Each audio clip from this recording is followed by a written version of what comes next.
आज आपण नववर्षाची सुरुवात होती तर गुढीपाडवा स्पेशल गोडाचं गोडधोड व्हायलाच हवं काहीतरी. तर आज मी इथे तुमच्यासोबत रेसिपी शेअर करते, ती म्हणजे शेवयाचे लाडू. शेवयाचे लाडू कसे बनवायचे ते बघणार आहोत.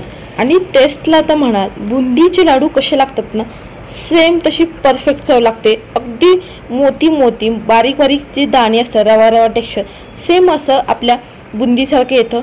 आणि टेस्ट तर म्हणाल इतकी मस्त लागते ना, अगदी छान तोंडात टाकताच हे विरकतात. चला तर मग अशा छान छान रेसिपीसाठी वैष्णव रेसिपी चॅनेलला पटकन सबस्क्राईब करा आणि बाजूला जे बेल आयकॉन आहे त्याला क्लिक करा. चला तर मग वेळ न घालवता रेसिपीला सुरुवात करूयात.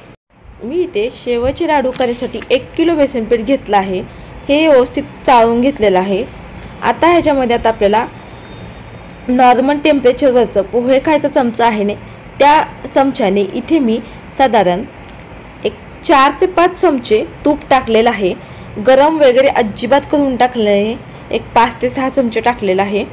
आता इथे आपल्याला या स्टेजला हे तूप जे टाकलेलं आहे ते आपल्याला या पिठामध्ये व्यवस्थित असं मिक्स करून घ्यायचं आहे. आपल्या ज्या पिठाला आहे प्रत्येक कणाकणाला हे तूप लागलं गेलं पाहिजे बेसन पिठाच्या.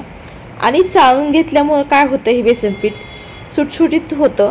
आपण ज्यावेळेस हे बेसन पीठ मळू त्यावेळेस गाठी होण्याची शक्यता नसते. ते व्यवस्थित असं चाळून घ्यायचं सुरुवातीला. आता आपण शेव करणार आहोत तर हे पीठ आपल्याला मध्यम कन्सिस्टन्सीचं हे मळून घ्यायचं आहे. बघू शकताय याच्यामध्ये थोडं थोडं पाणी टाकते मी आणि छान असं बघू शकताय. आणि जास्त मी घट्ट देखील मळत नाही, अगदी मीडियम कन्सिस्टन्सीचं हे पीठ मळून घेते. आणि मी थोडंसं जास्त पातळ देखील केलेलं नाही, बघू शकताय. कारण काय होतं, आपण नंतरून ह्याला थोडंसं मळून आपण त्याची शेव पाडू शकतो, पण सुरुवातीला जास्त खूपच पातळ करायचं नाही. बघू शकता या पद्धतीने इथे मी शेवयाचे लाडू करण्यासाठी इथे मी पीठ मळून घेतलेलं आहे. आता हे आपण झाकून ठेवून देऊयात, 5 ते 10 मिनिट मुरवत ठेवूयात.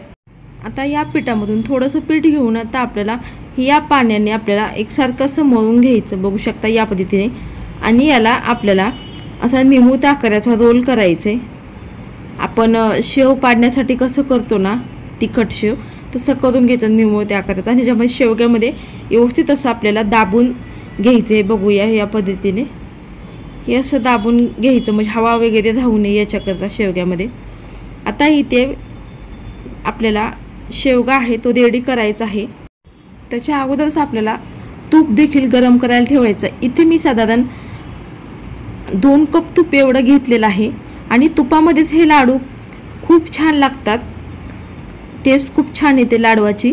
किंवा तुम्ही तेलामध्ये सुद्धा तळू शकता ही शेव.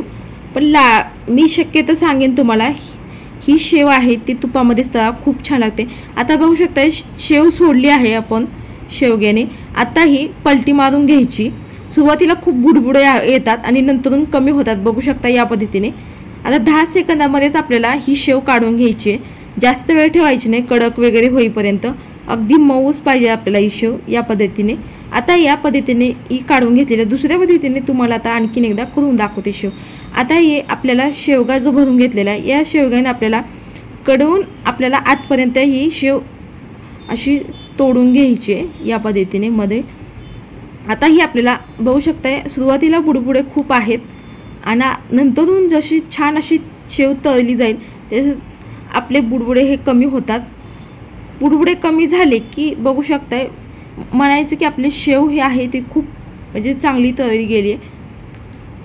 फार काही लाल वगैरे करायची नाही आहे. बघू शकताय मऊसर अशी आपल्याला शेव हवी आहे. आता ही आपल्याला लगेच काढून घ्यायची आणि तुपामध्येच तळा शेव, खूप छान टेस्ट येते लाडवाला. इथे मी शेव देखील तळून घेतलेली आहे या पद्धतीने. बघू शकताय मऊसूत अशी हातावरती घेतल्यानंतर अशी मॅश होती या पद्धतीने. आता ही शेव आपल्याला थंड करण्यासाठी ठेवायची आहे थोड्या वेळ बाजूला. इथे मी सर्व शेव थंड करून घेतलेली आहे आणि तोडून घेतलेली आहे. बघू शकताय अख्खी अशी ठेवायची नाही आहे. आणि आता आपल्याला ही पूर्ण मी चुरून घेतलेली शेव हाताने. आता आपल्याला ही शेव आपल्याला मिक्सरच्या भांड्यामध्ये थोडी थोडी काढून आपल्याला मिक्सरच्या भांड्यामध्ये काढलेली आहे. आता मुठीने 1-2-3 मूठ आणि बंद चालू मिक्सर करून आता आपल्याला असं रवाळ आपल्याला टेक्स्चर आणायचे। बघू शकता या पद्धतीने थोडीशी शेव राहिली पाहिजे, अगदी जास्त नाही। बघू शकता या पद्धतीने जास्तही बारीक करायचं नाही, अगदी बारीक फाईन पावडर वगैरे। बघू शकता या पद्धतीने अगदी रवाळ छान असं टेक्स्चर आलेलं आहे।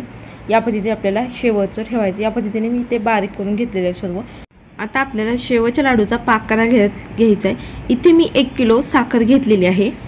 आता याच्यामध्ये आपल्याला साखर बुडेल इतपत आपल्याला पाणी टाकायचं। इथे मी 2 ग्लास पाणी प्यायच्या त्या ग्लासने आपल्याला इथे 2 ग्लास पाणी टाकायचे। फक्त साखर बुडेल इतपतच पाणी टाकायचं, जास्त टाकायचं नाही। आता ही साखर पूर्णपणे आपल्याला विरघळून घ्यायची आहे सुरुवातीला। आणि पाक आपल्याला एकतारी करायचा नाही आहे। आपण जे सर्व शेव तळून घेतली होती ते तूप राहिलं होतं ते सुद्धा आता आपण ह्याच्यामध्ये घालणार आहोत। जे आपण बारीक केलेलं होतं मिश्रण शेवचं त्याच्यामध्ये घालून हे मिक्स करून घ्यायचे। छान असे आपले लाडू तयार होतात। हे मिक्स करून घेतल्यानंतर इथे बघू शकताय साखर ही छान विरघळलेली आहे।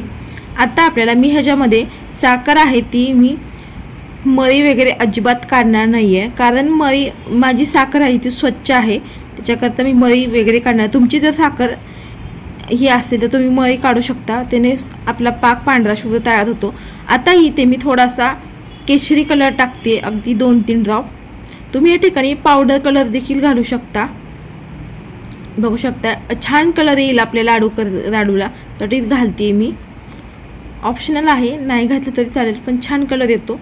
बघू शकताय अगदी छान असा ऑरेंज कलर आलेला आहे, केशरी मस्त आलेला आहे। आता इथे पाक आहे तो आपल्याला सुरुवातीला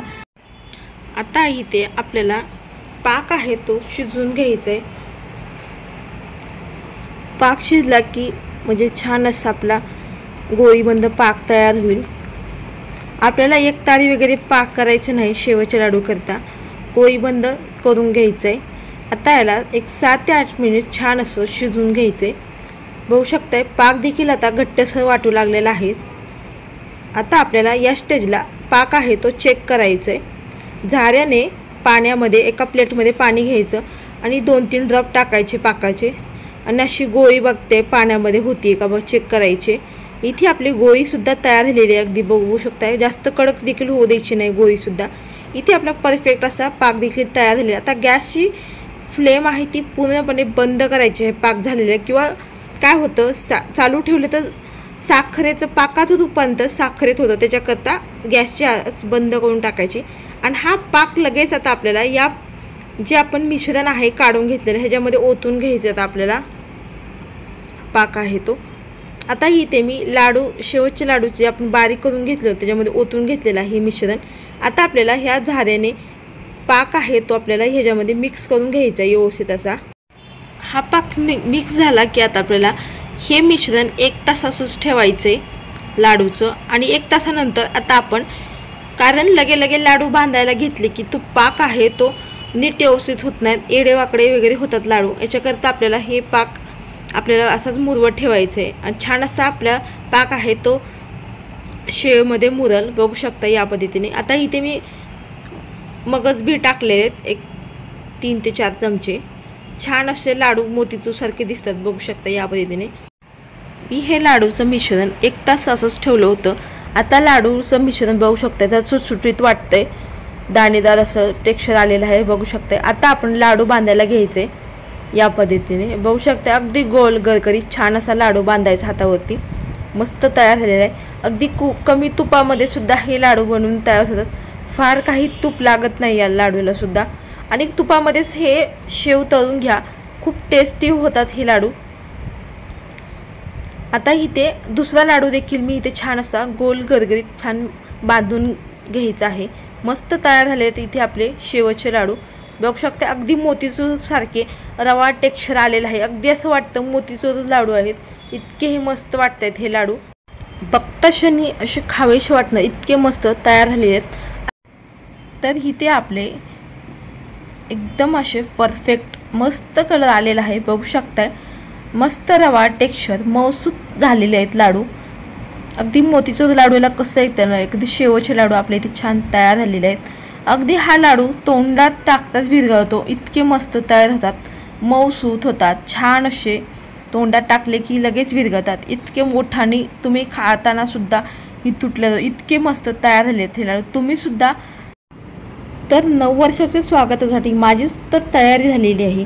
तुम्ही सुद्धा या पद्धतीने गुढीपाडव्या दिवशी शेवचे लाडू नक्की करून बघा. आणि मुलांना सुद्धा आता उन्हाच्या सुट्टी लागलेल्या आहेत, तर मुलांना सुद्धा चुरमुरू खायला पाहिजे असतं, मुलं सुद्धा आवडीने खातील हे लाडू. तर हे आजची रेसिपी तुम्हाला कशी वाटली लाडूची कमेंटद्वारे नक्की सांगा. अशा छान छान रेसिपीसाठी वैष्णवी रेसिपी चॅनेलला लाईक करा, सबस्क्राईब करा आणि बाजूला जे बेल आयकॉन आहे त्याला क्लिक करा. जास्तीत जास्त जणांपर्यंत ही रेसिपी शेअर करा. वेळात वेळ काढून माझी रेसिपी पाहिल्याबद्दल तुमचं मनापासून धन्यवाद. चला तर मस्त जबरदस्त रेसिपीमध्ये भेटूयात. तोपर्यंत धन्यवाद.